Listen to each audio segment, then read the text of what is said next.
This NASCAR Silly Season Betting Impacts Part 2 edition of the NASCAR Gambling Podcast here on the Sports Gambling Podcast Network is brought to you by Underdog Fantasy. You can win up to 325 times your entry with their Pick 8. Sign up with our promo code RACESGPN to claim your special pick and first-time deposit offer up to $250 in bonus cash. UnderdogFantasy.com, promo code RACESGPN. We are also brought to you by Rhythm. Build your own betting model using their AI betting engine. Claim your 7-day free trial today by going to sportsgamblingpodcast.com/rhythm. That's sportsgamblingpodcast.com/RITHMM. Driver, start your engine!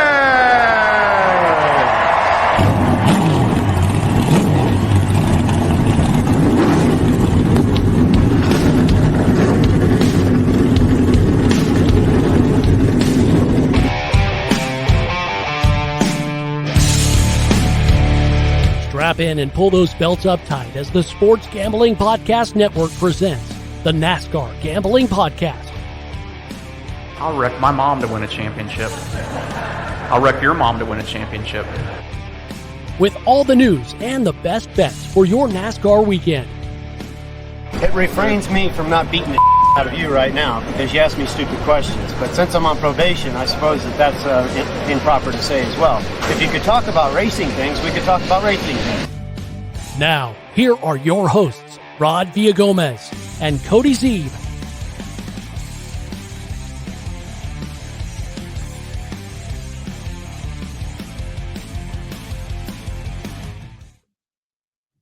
While the rest of the world wants to talk about racing things on some other foreign shore, I know that there's some racing that's happening with their feet and whatever. We keep things on the track. It's the NASCAR Gambling Podcast here on the Sports Gambling Podcast Network. He's Cody Zeeb. I'm Rod Villagomez. Yes, the Olympics are keeping the NASCAR drivers off the track, but it is not keeping us off of your airwaves. We've already come on with one episode of our silly season, and we're going to continue that conversation because there's still quite a bit more that we left on the table after that first one. And all we really got done, Cody, was talking about the SHR drivers and where they were going to be. So, I mean, we should have just called it SHR. Where are they now?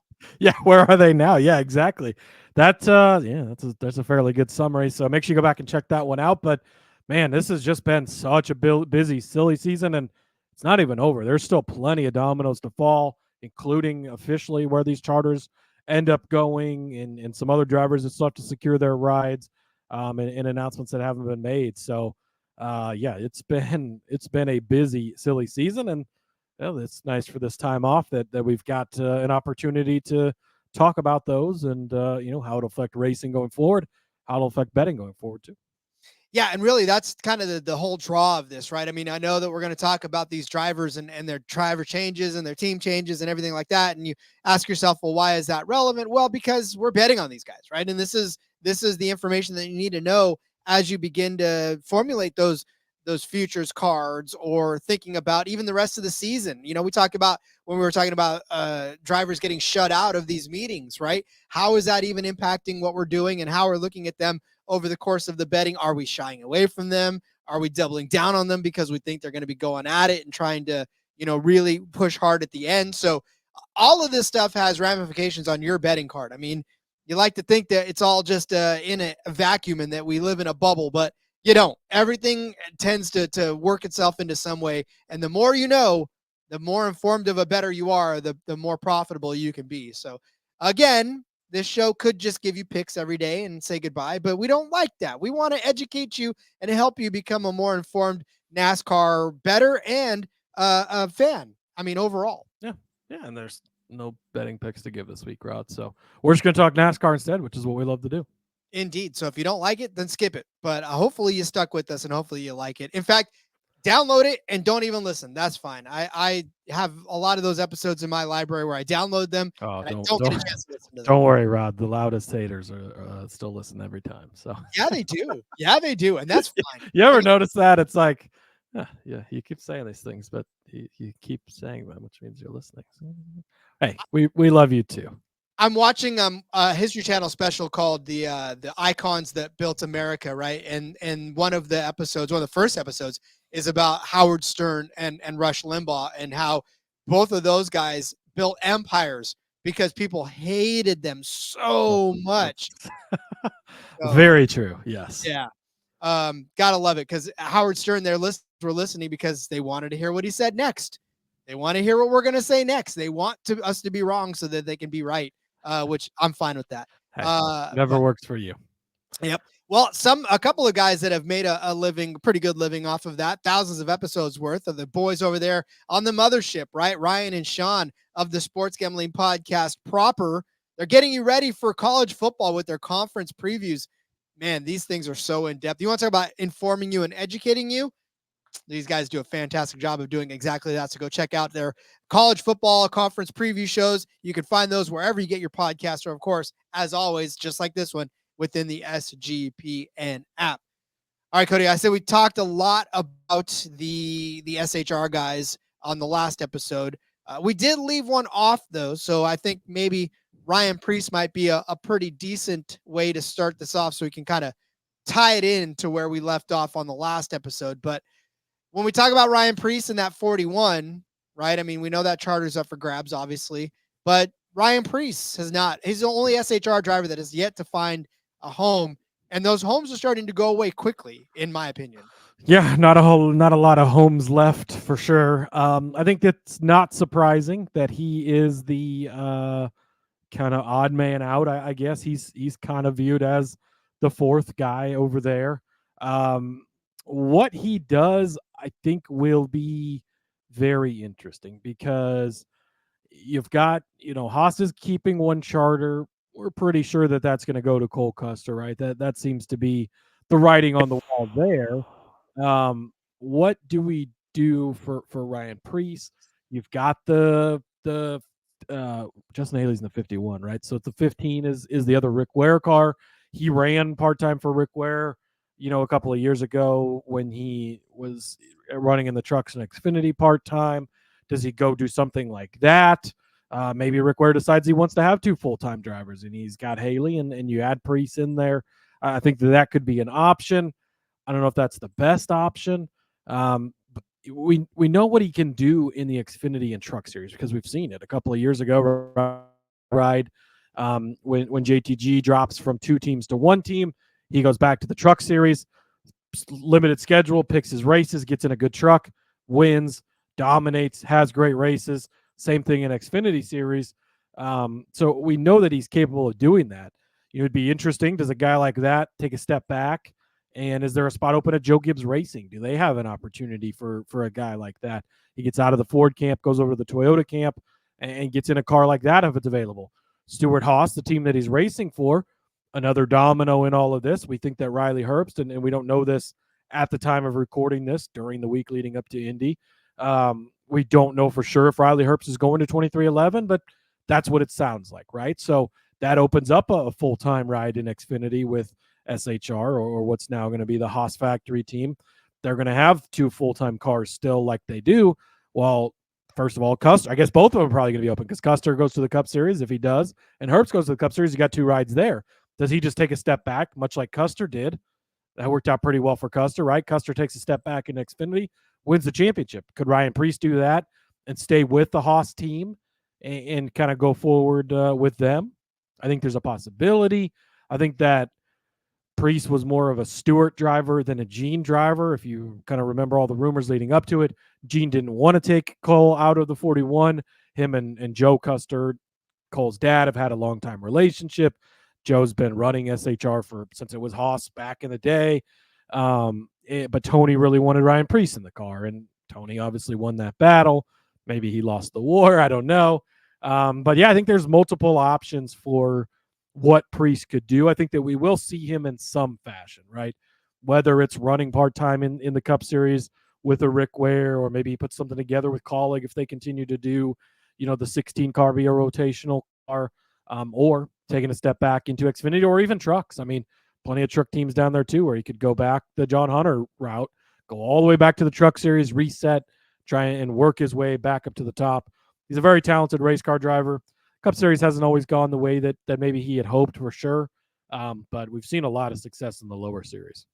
And that's really, you talk about John Hunter, and that's exactly where I was going to go. I mean, we've seen this even as recently as AJ Allmendinger taking a step back down into the Xfinity Series. It's not what it used to be, where it was admitting defeat. I mean, this is literally we know how competitive the Cup Series is. We know how difficult it is week after week to be a top 20 driver, a top 15 driver, or a top 10, because we talk about the same names over and over and over again almost every week, because these are the names that live up there. These are the Hamlins. These are the Hendricks of the world. These are the Joe Gibbs of the world, the 2311s, and all of these guys that are running up front tend to run up front each and every week. And it's very difficult for your Rick Ware Racing, for your Stuart Haas guys now that are all young. We talked about them yesterday, or the last time we were here, about how young all these guys are and how difficult it's been for them to sort of carry that torch, and which is mainly maybe why this Stuart Haas team is going the way they are. But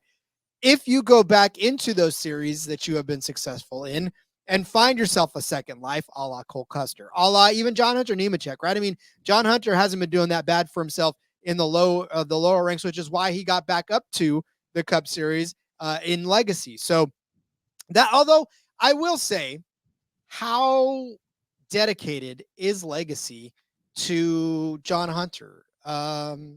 To Carson, or not Carson Hunter, but to John Hunter. I mean, do they? I would think they would take Preece, but I think no. I don't see those. I think that driver lineup is going to stay how it is. I think that, well, they've got other things to figure out besides their drivers. They've got 2 talented drivers, 3 talented drivers at times, right?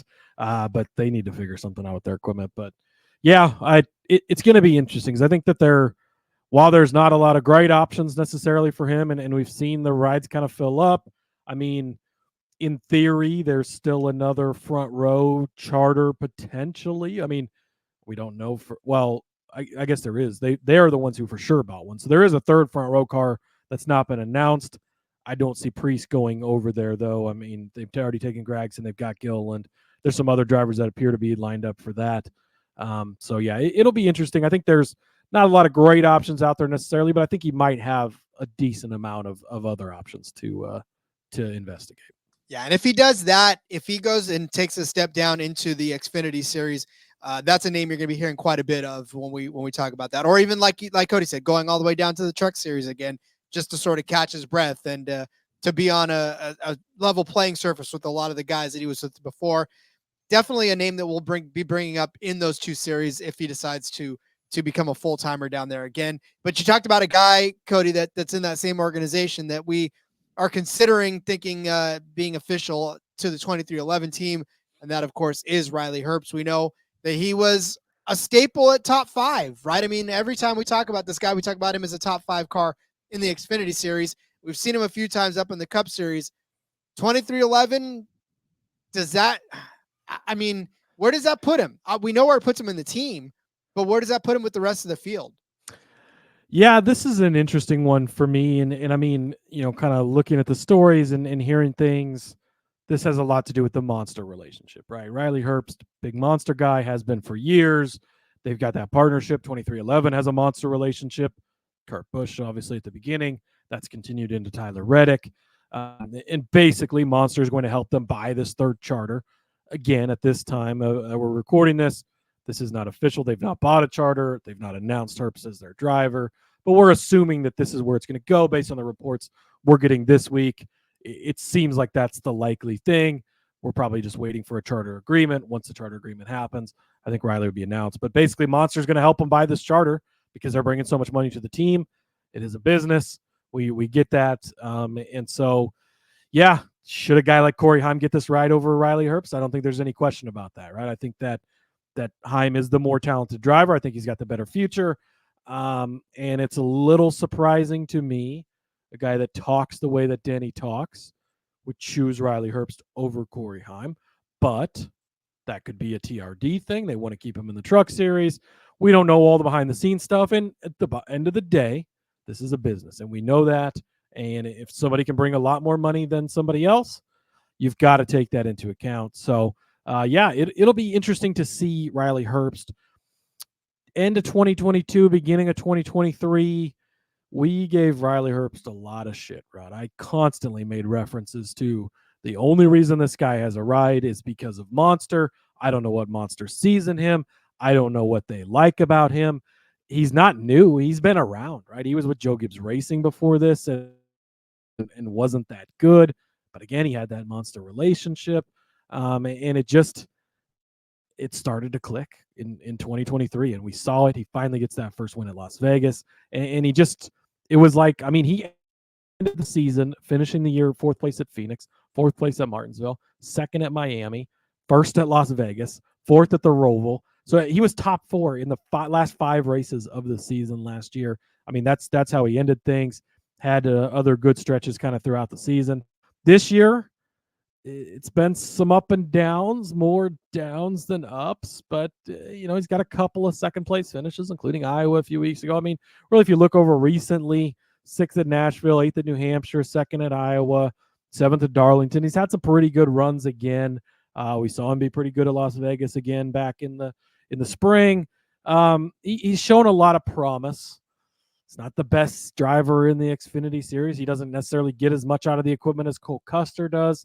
What's he going to do at 2311? It's going to look a lot more like Bubba Wallace than it does Tyler Reddick. I don't think there's any question about that. But we've seen him run well in the starts he's had in the Cup Series. Most of them have been on super speedways, but he's done really well there. We've seen him starts with Front Row. We've seen some starts with Rick Ware as well. I don't know. I don't have high expectations for Riley Herbst, assuming that he gets this ride. But it will be interesting to see what he does, I guess. We'll talk more about him, but first I want to tell you about Underdog Fantasy. Pick 8 is now live. You can create entries with up to 8 picks, and Underdog's going to automatically double flex those entries, so you can miss up to 2 picks and still win your entry. With more picks to make and extra ways to win, the excitement is higher than ever, and the best part, you can win up to 325 times your original amount. You can also use specials and boosts now on all flexed entries. Cannot wait to start making our Pick 8 entries again when we come back from this Olympic break. But in the meantime, you can do whatever you want with all the rest of the sports that are out there and make your Pick 8. So don't miss out on your chance to try it out before it's gone. You can sign up with our promo code if you haven't already. Race SGPN to claim your special pick and first time deposit offer up to $250 in bonus cash. UnderdogFantasy.com promo code Race SGPN. Circa Sports is back with Circa Survivor and Circa Millions, giving away $16 million in guaranteed prizes. And of course, Circa contests have no rake. Circa Millions, pick 5 NFL teams against the spread each week and compete for $6 million, or survive the NFL gauntlet to claim the $10 million prize. Sign up in person at Circa Sports between now and September 7th. Use a proxy to play from anywhere in the world. We even have a deal with footballcontestproxy.com to save you $50 with promo code SGP. Don't have a trip booked for Las Vegas yet before football? Ultimate Contest Weekend is a great time to go out there, hang with Sean and Ryan, and enjoy some of the open bar events at the greatest sportsbook in the world, August 22nd through August the 24th.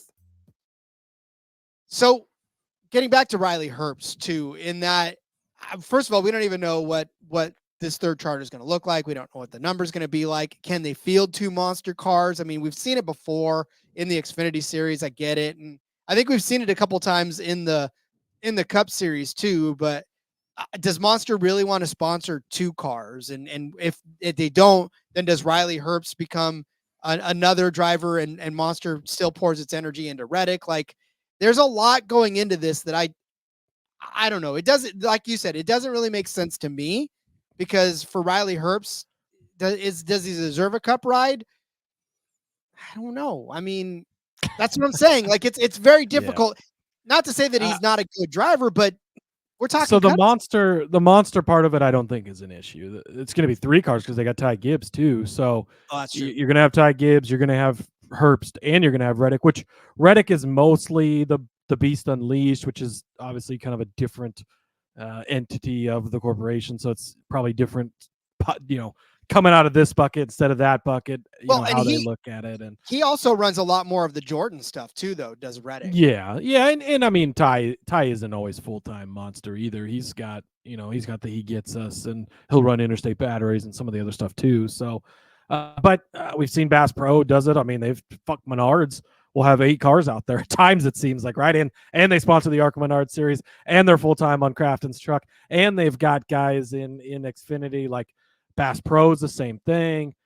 So I don't think that it's crazy to think of it that way. And maybe that's kind of the new strategy, right? You used to just see, DuPont on the 24 car every single race of the entire season. Lowe's Well, on the 48. And now instead of being on every single race, they're on this car for some races and that car, and sometimes they're going to cross over, but maybe it ends up being about the same with more exposure, whatever the case is. So if Riley Herbst gets this ride, make no doubt about it, it's because of Monster, right? I mean, it's not that Riley, and I think Riley can be a fine Cup Series driver. He's been around, he's experienced, and he does good in the equipment that he's in. I just don't, he's not the talent level of a Herbst or even a Mayer or some of these other guys that maybe deserve the opportunity more. But hey, again, it's a business, so that's how it goes. And I think that, he might be a guy we bring up for top 10s every once in a while. You get on a super speedway, I'm going to love him there. I usually do. I like when he makes the starts on the Rick Ware cars or the front row cars now, because I like to get in on him. So, and then, another part of 2311 too is you're expected a 4th part-time car next season. So how much are they going to be stretching their resources thin? And SHR's closing, so that obviously you're going to be able to pull some people from there, hopefully, and other places, of course. But, Truex and Heim likely to run that car a decent amount throughout the season as well, because if Heim does stay in the Truck Series, it's going to be with a promise of, hey, more Cup races, if that's what Toyota's plan is for him. And Denny's already offered Truex a ride basically whenever he wants it, and Truex already says he plans to run in the Daytona 500. We can't run for gigs, so it's either Legacy or 2311, because he's still a Toyota contracted driver, so he will have to race a Toyota if he is racing. Jordan's running out of numbers. He's going to have to go play another sport. I know. You wonder if because he was 9 in Olympics, right? I think so. So yeah. So has he hit up Hendrick yet, trying to get that 9 number from them? Okay, Rick, that's not going to happen. But I need this number. I'm running out of jerseys. I know you don't say no to Michael Jordan very often, but if somebody can, Rick Hendrick might be one of the few people that can. Well, yeah, I don't know. If Michael Jordan comes up to you and says, "Hey, buddy, I need this number," okay. You can have it. You can have it, Mr. Jordan. What else would you like, Mr. Jordan? Would you like this whole entire team? Here, go ahead, Mr. Jordan. Have this. What else can I give you, Mr. Jordan? Yeah, I definitely would not say no to that guy. All right, I know that we want to talk about Richard Childers, because we were talking about his driver obviously earlier, but let's to. Oh. Well, okay, we're going to. We're obligated under NASCAR person, but let's turn our attention really quick to Hailie Deegan, because she obviously exited this 15 ride in Xfinity. We're talking about people needing rides at some point. I mean, this 15 car is going to be open next year. I know that they're bringing in, this is going to be, like you said, another kind of all-star-ish type of a car for the rest of the year for AM Racing. But I guess what kind of power does this car hold, and is there appeal? And then on top of that, Cody, not just who's going to occupy this 15 car, but does she get another shot at the Xfinity Series, or is she back down to the Truck Series full time? Like, I mean, for Hailie Deegan, we've seen, and this is a polarizing figure for many, many reasons, not the least of which is her gender, obviously, and the second of which is just the fact that through talent alone, we've seen some highs, but we've seen more lows. And then where do you draw that line? And do you take a chance on her if you're an Xfinity team? And why are you taking a chance on her if you're an Xfinity team? Are we still talking about Riley Herbst, or did we start talking about Hailie Deegan? Yes. All of that. Yes. I think there's a lot of comparisons, because for a long time we wondered, why do they stick with him? Why does he keep getting these rides? Why does he have these partnerships? And it started to kind of show up after that, right? And so we saw it come through, and I'm not saying that Hailie can have the success that he had. As far as the 15 car itself goes, I really don't know. I have no idea really who you get to go in that ride, who wants that ride. Ford doesn't have a huge pipeline. I don't know. Do they kind of just continue it forward being an all-star type of car if they can piece together sponsors throughout the deal? I don't know. I'll be interested to see, because it's kind of a tier 2, tier 3 team in the Xfinity Series. For Deegan, I think that this could go a lot of ways. And I think that this is going to be a big crossroads in her career. When this all happened, she started following Andretti NXT on all the social accounts. Obviously, people are watching that. She was at the Iowa Speedway IndyCar races a couple of weeks ago here. So I think that could potentially be an option going to the open wheel side of things. Maybe she gets into Indy NXT. There's a ton of female drivers over in that program right now, in Andretti specifically, and just in NXT in general. And IndyCar is a different thing. And I think that she might have a path over there for sure, if that's what she chooses to do. I still think that there's a path here. And I think that Dale Jr., he talked about her a couple of weeks ago when this whole AM thing happened, and he had a lot of good points. And we just got done talking about how this is a business, Rod. Well, she is very, very marketable. She's the most marketable person in all of NASCAR. She's got more social media followers than any of the Cup Series drivers do. And she's, got that female connection to the female, fans. And, when I could tell my daughter, hey, look, there's a girl in that car, she loves it because it's a girl like she is, and so that there's not, she's got that appeal and different drivers have that. And we just talked about how it's a business, and maybe Riley Herbst is getting this ride. Again, I don't want to say he doesn't deserve it, but even though maybe somebody else should get it more than he does because he's got that partnership. Well, she brings that also. So you've got to think of that. Now, there's 2 rides open at Stewart-Haas. She's been a Ford development driver for a while. If both of these Xfinity rides are open, is it Ryan Preece and Hailie Deegan next year? I wouldn't be too shocked by that. She's had Monster in the past. I don't know if that relationship's ended or if it's gone quieter, because I don't think she ever had Monster on the 15 car. But she's got plenty of partners. She brings the money to the table. So the way Dale Jr. was talking about her, it almost sounded to me like he wants her in one of his cars because he knows the amount of money she brings, because he knows and he had Danica in his cars before. She went into the Cup Series before when she came over from IndyCar. Obviously, she was a lot more experienced, had a bigger career and everything. I know that Hailie can be the butt of jokes, and I get it to a degree. But I think you got to look at her a lot like a Riley Herbst in we've not seen the full potential play out. She's also not been in elite cars or trucks. When we saw her in elite stuff in ARCA and previous stuff, she did really well. So we know she can perform well at those levels. The Truck Series was rough on her. Thor Sport and Tricon are, it wasn't Tricon before. It was David Gilliland Racing or whatever. But she was in the lesser cars on those teams. We've seen those not be as good. So I don't know that she's had the best opportunities, right? Trucks were pretty rough on her. Xfinity, she had highs and lows for sure.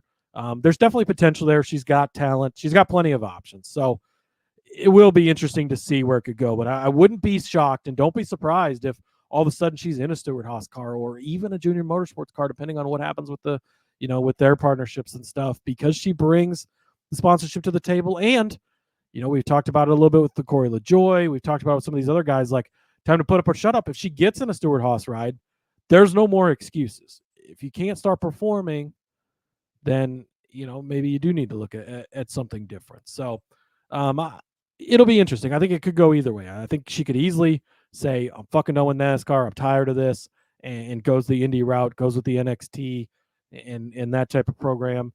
Or maybe she gives it, gets a good offer here, gives it another shot, one more chance to kind of clean slate. Let's try this again. If it works great. If it doesn't, on to the next thing.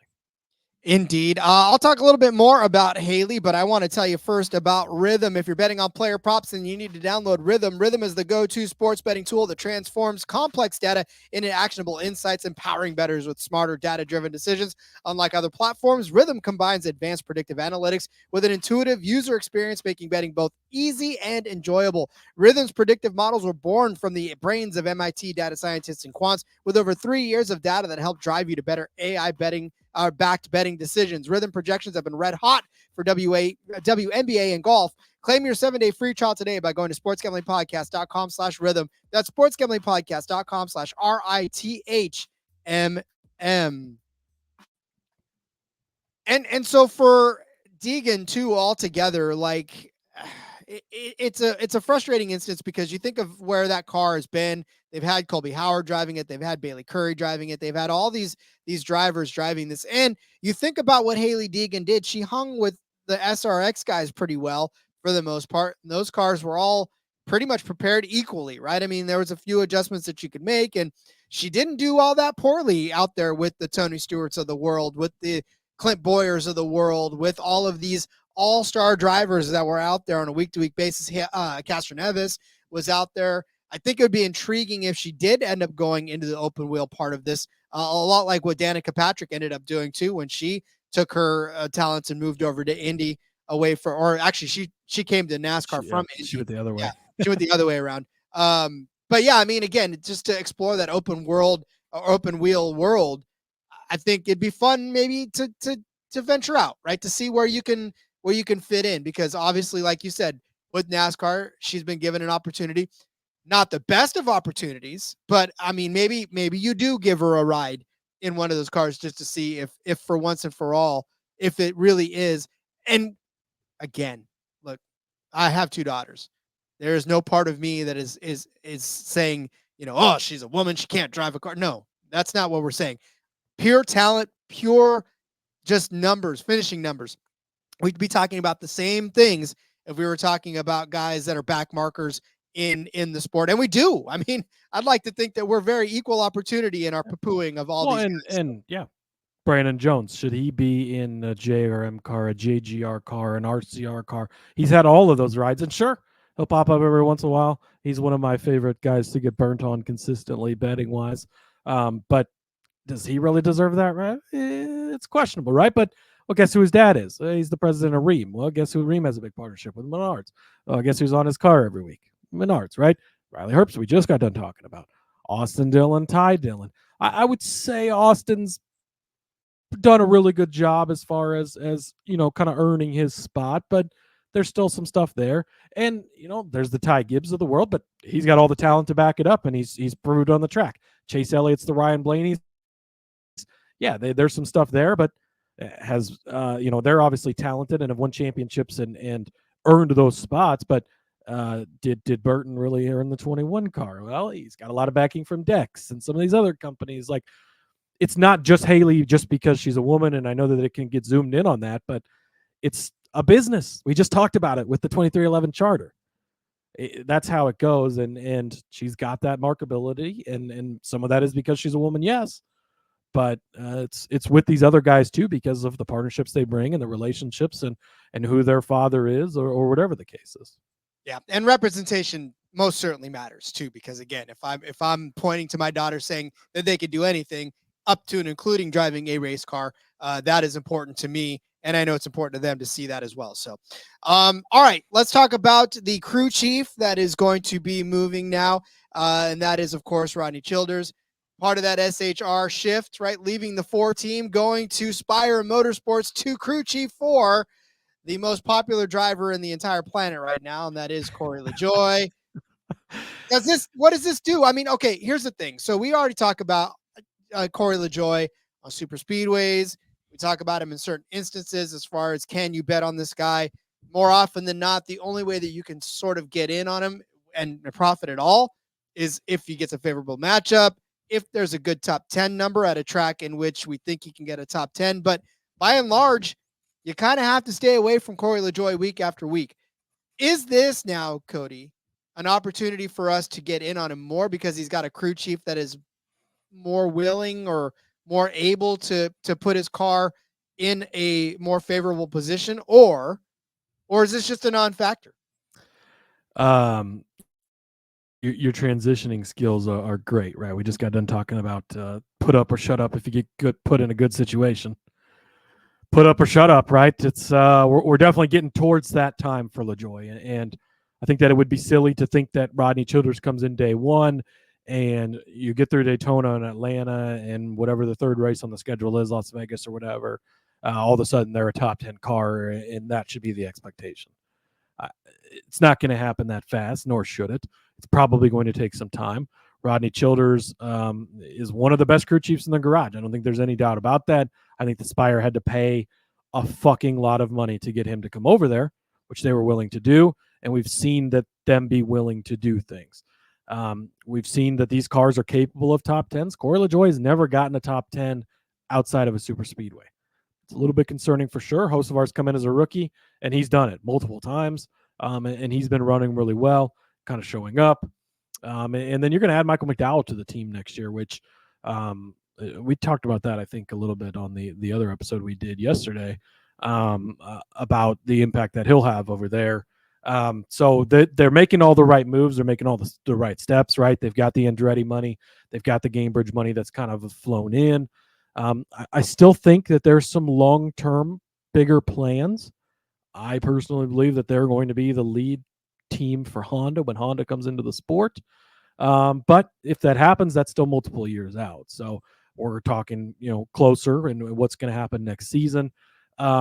Where can you expect them to be? Would you say that they should be a playoff driver? Okay, well, Josh Berry wasn't a playoff driver this year in SHR equipment, and I understand SHR is, going away and everything now. But what are the true realistic expectations? I don't know. Should they win a race outside of a super speedway? Absolutely not. I don't think that they're going to have a chance to do that. Does he need to start getting some top 10s? Yes, absolutely. Does he need to run better than he's run this season? Yes. I know CT is probably screaming at his radio right now. He wrecks everything all the time, and it's been a rough season. I get that. But if you look back over his career, he's been just good at getting his equipment to where it should be and a little bit better, right? And he's never any level. I mean, really, he's not spent much time in trucks or Xfinity at all. He's just kind of went straight to the Cup Series and has always been in bad rides. In how much of that's been bad rides and maybe him being bad too, I guess, potentially, as maybe we're seeing with the Hocevar stuff. But this is a big deal for Spire. It's going to help boost that entire team. Obviously with Hocevar, that, and what he's shown, I think that having a guy like Childers in that shop is going to help a guy like that even laterally. So I think that's big for them and big for them as a team. He's going to help lead them into this continuing forward era of Spire being a more competitive team and a team that you need to pay attention to. So I don't think they're going to go out and win any races their first season outside of super speedways. But I think that they just need to get more competitive, be running closer to the top 10 every week. And this is the LaJoie leash has gotten much shorter, I think, because if you get a season or two into Rodney Childers and you're still doing what you're doing this season, where he's spinning out every other corner and just not running that great, then the heat in that seat is getting cranked up pretty quickly, I think. It's like hiring a new coach. It's like hiring a new head coach, right? And you're expecting big things right off the bat. It's like I suppose it would say, I wouldn't say Bill Belichick because that's Matt Rule. He comes in Nebraska, right? He's he comes in and you got some expectations, and the first season showed some promise, right? They had some games they were in to the end. The record not that great. We don't make a bowl game again. But now it's season 2. Things are starting to turn up a little bit here in Lincoln. You brought in a really good pit crew guy in this nice quarterback we got now, and the expectations are getting a little bit higher, right? Should they win the championship this year? Probably not, right? But we'd like to be more competitive than we have been, win some more games or finish better in some races. I think that's a great comparison of things need to continue to progress forward because, crew chief is a new head coach. That's what it is. Yeah. So really, how many wins does he bring with him? Like you said, I don't think he brings any with him this year, but I think the steady improvement is what you're looking for. And that's got to come now. I mean, that's got to be top 20 finishes each and every week when this starts to kick off. When this relationship goes, this has got to be more than just running from 21st to 36th. You've got to be a top 20 car. You've got to start touching those top 15s and start making gains that way for this 17, because if Hocevar comes back and improves on what he did this season, now you're looking at Hocevar being the top driver there, collectively getting top 10s almost each and every week, right? Or at least top 15s is kind of where Hocevar's floor should be next year if he's improving, with the ceiling of a top 10 finish and maybe even a top 5 in some instances. But if you're Corey LaJoie, that's your team. I mean, you've been stacking pennies for them for a very, very long time. So those pennies can easily turn into nickels if you're finishing better. And if you got a guy like Rodney Childers now making you accountable for that, then it's time to start stacking nickels, right? Your days of stacking pennies are over if you want to be a better team. And bringing a guy like Childers in shows that you're trying to up the ante. Yeah, and this is a great move on part of Spire to help carry them into continuing to be more competitive. So, but with great power comes great expectations, I guess, right?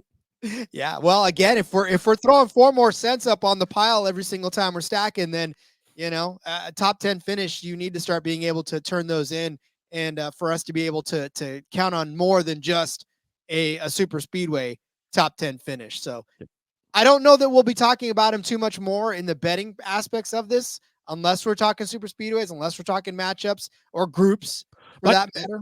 Going into last season, would you thought we would ever talk about Carson Hocevar top 10s? And we've talked about that a handful of times this season. Yeah. So, I mean, I'm not going into the season with those expectations, but you'd hope maybe by later in the season, as they're clicking and learning each other and figuring things out, you could get to that level.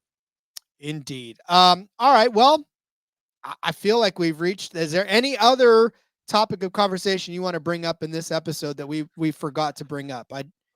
I feel like we've covered the gambit here on what we can cover right now. Yeah, I feel like we've covered a lot of the stuff. Cole Custer probably going back to the Cup Series. I wouldn't expect much out of that Haas team, to be honest with you. I think they're not going to be any good. Really, that's kind of the extent of everything I have to think about that. I think it's going to look a lot like the Haas team did before it was SHR, and it was not good. So, but yeah, really, I think that we've kind of covered everything. So, yeah, we're getting closer to racing action again, Rod. Oh, thank God. We need to hurry up and be closer to racing action again. I do enjoy our conversations of not about racing things or not about betting things, but still, like, it's fun to be in that rhythm again. Absolutely, yeah. It's nice to slow down and catch up on these things. I mean, we'd mention them and then talk a little bit about them as the news breaks and throughout the season, but nice to have a few minutes to sit and relax and focus on these things and how we think they'll affect things going forward.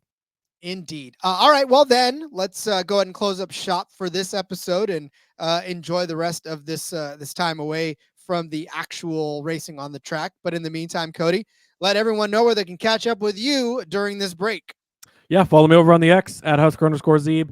Find all my stuff over there. There is plenty of it. I got you covered. And I don't know what the rest of our schedule looks like for this off week. We might have another episode or two, or we might not. If not, we'll be back soon with the Indianapolis recap and then futures, a look at all the futures for all 3 series, which is going to be a lot of fun for the second week of the off weeks. And then right back into the action, baby.